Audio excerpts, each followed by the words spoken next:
ఓం నమ శివాయ.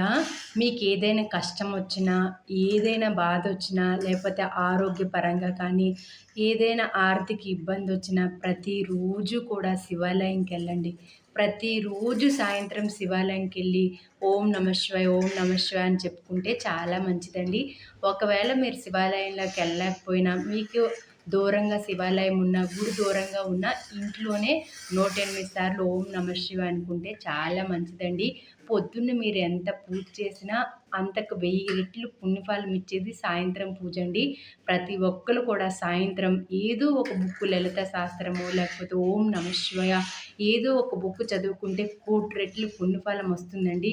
అందులో ఆ పరమేశ్వరుడికి నమ్ముకొని, తండ్రి నువ్వే నాకు దిక్కయ్యా, నా తల్లి తండ్రి అన్నీ నీవేనా అనుకున్న వాళ్ళకి ఆ బోలాశంకరుడు ఏదో ఒక రూపంలోన ఆయన ఆదుకుంటారండి. మనం కష్టంలో ఉన్నటప్పుడు మాత్రం భగవంతుడు తప్పకుండా ఆర్తితో, దుఃఖంతో, బాధతో అడగండి.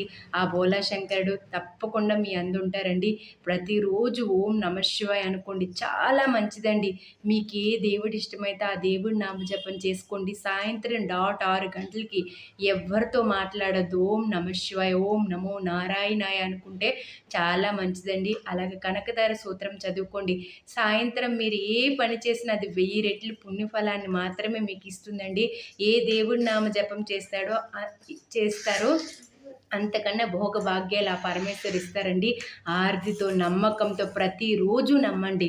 నువ్వే దిక్కయ్య, నా ఆర్థిక సమస్యల నుంచి నువ్వే బయటికి తీసుకెళ్ళని నమ్మిన రోజు తప్పకుండా ఆ పరమేశ్వరుడు మీ అందు ఉంటారండి. ఓం నమ శివాయ. తప్పుగా అనిపిస్తే క్షమించండి.